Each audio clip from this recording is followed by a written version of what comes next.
Assalamualaikum warahmatullahi wabarakatuh. Kembali lagi dengan Kimia Edukasi.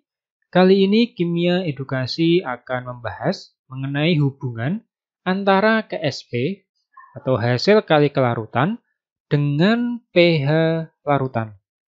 Jadi suatu pH larutan itu dia dapat mempengaruhi suatu KSP, tetapi hal ini yang perlu digarisbawahi hanya untuk senyawa yang bersifat basa. Jadi hanya digunakan jika larutan yang akan dihitung itu adalah bersifat basa. Yaitu di sini dikatakan bahwa suatu basa akan memiliki kelarutan yang lebih kecil dalam larutan yang bersifat basa dibanding dalam air. Jadi kelarutan dari suatu basa itu dia nanti akan lebih kecil jika dia dimasukkan ke dalam larutan yang bersifat basa dibandingkan jika larutan basa ini dia dilarutkan di dalam pelarut air. Kemudian basa ini dia juga lebih mudah larut dalam larutan yang bersifat asam. Jadi ada dua poin jika suatu senyawa basa dia dilarutkan. Yang pertama adalah di larutan yang bersifat basa. Yang kedua adalah di larutan yang hanya terdiri dari air saja.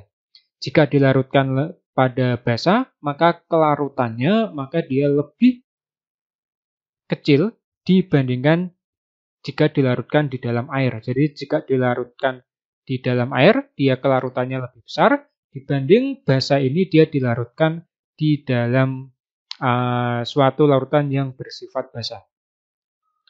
Kemudian basa ini juga dia lebih mudah larut jika dilarutkan ke dalam larutan yang bersifat asam.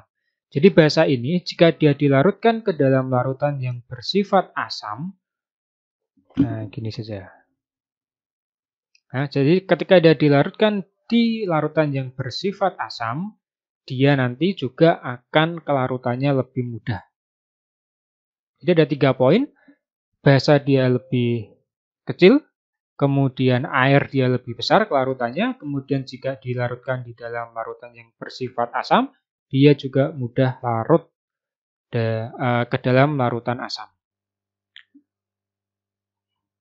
Kemudian pH yang berasal dari basa tadi itu dia juga bisa digunakan untuk menghitung nilai KSP basa yang sukar larut. Nah, jadi KSP basa ini bisa digunakan untuk menghitung pH, kemudian pH juga bisa digunakan untuk menghitung KSP jika senyawa tersebut bersifat basa. Nah, ini ya KSP basa dapat digunakan untuk menentukan pH larutan. Langsung saja di sini ada contoh. Ada suatu senyawa yaitu KSP dari CaOH2 ini. Dia memiliki nilai 4 kali 10 pangkat min 12. Kemudian disuruh menghitung kelarutan dari CaOH 2 kali dalam, ini dalam ya. Jadi kelarutan CaOH 2 kali dalam yang pertama jika dimasukkan ke dalam air murni. Kemudian yang B, jika dimasukkan ke suatu larutan yang ber-pH 11. Jadi ingat bahwa perhitungan KSP dan pH larutan ini hanya bisa dilakukan jika jika senyawa tersebut adalah senyawa yang bersifat basa. Jadi kalau dia bersifat asam tidak bisa menggunakan perhitungan jenis ini. Untuk perhitungannya sebetulnya sama untuk mencari nilai kelarutan jika nanti posisinya adalah di poin yang A ini. Jadi poin A itu sama dengan mencari kelarutan seperti biasa jika diketahui nilai KSP. Berarti pertama untuk yang A itu tinggal dicari reaksinya dulu dari CaOH 2 kali ini. Yaitu pada CaOH 2 kali ini dia bersifat solid. Kemudian terjadi reaksi bolak-balik membentuk CA2 plus dalam kondisi aqueous plus 2OH min. Aqueous juga. Kenapa dapat 2? Kenapa 2 plus? Silahkan nanti bisa dipelajari di video berikutnya. Atau secara sederhana 2 ini, itu dia nanti akan masuk ke bagian 2 plus dari Ca ini, kemudian juga masuk ke bagian depan ini.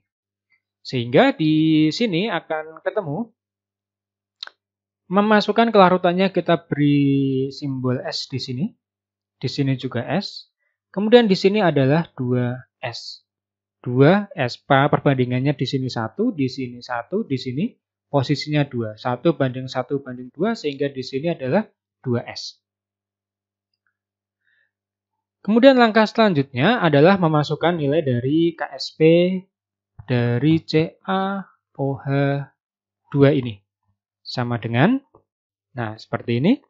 Di sini adalah Ca2 plus dikalikan dengan OH min pangkat 2. Nah, pangkat 2 ini berasal dari posisi 2 ini. Kemudian dimasukkan nilai dari KSP adalah 4 kali 10 pangkat min 12. Karena sudah diketahui, kita masukkan ke sini, yaitu 4 kali 10 pangkat min 12 sama dengan Ca2 plus itu adalah S, dikalikan dengan OH min adalah posisinya 2S, pangkatnya adalah pangkat 2. Ini ya posisi ini 2S diambil dari posisi ini, kemudian kuadrat ini berasal dari 2 ini. Maka di sini nilainya adalah berapa? Menjadi 4S pangkat 3. Dari mana kok bisa 4S pangkat 3? Kalau dijabarkan berarti di sini itu adalah S dikalikan dengan 2 kuadrat ketemunya 4S kuadrat dikalikan dengan S kuadrat. S kuadrat kali S maka menjadi S pangkat 3, 4-nya dimasukkan. Posisi di sini adalah 4 kali 10 pangkat min 12. Kemudian dimasukkan sama dengan, ini bisa kita buat menjadi S pangkat 3. S pangkat 3 kita keluarkan angka 4-nya. Berarti kalau ini dikeluarkan menjadi 4 kali 10 pangkat min 12 dibagi dengan 4. Kemudian saya taruh di sini biar nanti muat ya. Nah, sehingga ketemu di sini S pangkat 3. Ini saya runutkan aja. Sama dengan 1, 4 dibagi 4 habis ya di sini. 1 kali 10 pangkat min 12. S sama dengan, berarti di sini adalah akar 3 dari 1 kali 10 pangkat min 12. Di sini posisinya adalah 3 seperti ini. Sehingga nilai S-nya dari poin yang pertama ini, S dari CaOH 2 kali 1 kali 10 pangkat min 12 di akar 3 atau akar 3 dari 1 kali 10 pangkat min 12 ketemunya adalah 1 kali 10 pangkat min 4M. Dari mana min 4? Karena ini adalah akar 3. Di sini adalah posisinya 3, maka min 12 ini bisa langsung min 12 dibagi dengan 3 seperti ini. Kalau di sini 5 berarti min 12 dibagi 5. Sehingga ketemunya S-nya adalah 1 kali 10 pangkat min 4. Jika bingung silahkan nanti ditanyakan di kolom komentar. Kemudian yang B adalah bagaimana jika dimasukkan ke dalam larutan yang ber-pH 11. Nah, untuk menghitung pada poin kedua ini yang perlu dipahami di sini ada pH 11 ini. Ingat, kondisinya adalah posisinya basah. Lihat di sini adalah ada CaOH 2 kali, maka harus bisa mencari nilai dari kelarutan dari OH ini. OH ini berapa? Karena rumusnya kan seperti ini, 2 OH min. Nah, OH ini berapa? Maka bisa diambilkan dari pH 11. Maka kalian cari dulu posisi dari pOH-nya berapa. Jadi pOH, ingat rumusnya bisa menggunakan 14 dikurangi pH. Sama dengan 14 dikurangi 11. Sehingga nilai dari POH dari larutan ini, bukan CaOH-nya ya, yaitu larutan pada poin B ini, ketemunya adalah 3.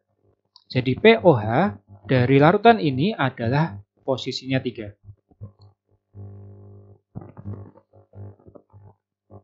Setelah diketahui nilai POH, kemudian mencari nilai posisinya adalah OH- ini berapa. Karena kelarutan itu sama dengan molaritas. Nah, seperti ini. OH- sama dengan, karena POH-nya 3, ingat untuk mencari nilai POH, ini untuk merefresh saja, POH itu bisa dicari dengan cara min log OH-, kan seperti ini. Untuk mencari nilai POH, POH-nya di sini 3 sama dengan min log OH-. Nah, seperti ini. Sehingga nilai dari OH- sama dengan 10 pangkat min 3. Nah, jadi tinggal POH ini dijadikan pangkat saja. Misalnya di sini 5 berarti jadinya 10 pangkat min 5. Kalau di sini 2 berarti menjadi OH-nya ketemunya 10 pangkat min 2. Nah, seperti itu. Di OH- ketemu 10 pangkat min 3. Nah, ini adalah digunakan sebagai nilai molaritas atau kelarutan juga bisa, karena satuan dari kelarutan itu sama dengan mol per liter atau disingkat dengan M seperti ini, sama ya. Jadi OH- setelah ketemu nilai dari molaritas atau kelarutannya, jadi kelarutan itu memiliki rumus yang sama persis dengan molaritas. Setelah diketahui nilai OH- ini, ingat kita buatkan dulu aja rumusnya, rumus dari ini, yaitu di sini saya buat dulu CaOH 2 kali. Ini saya buat karena tidak muat, saya abaikan untuk nilai AS sama AQ-nya ya. Terjadi reaksi bolak-balik. Di sini ada Ca2 plus 2 OH-. Nah, kuncinya nanti di posisi 2 OH- ini. CaOH 2 ini masih tetap nilainya adalah S. Kemudian Ca-nya ini adalah S juga. Nah, di posisi ini adalah, ingat 2S ya. Sama seperti pembahasan sebelumnya, nanti di sini ditambah dengan nilai 10 pangkat min 3. Nah, seperti ini.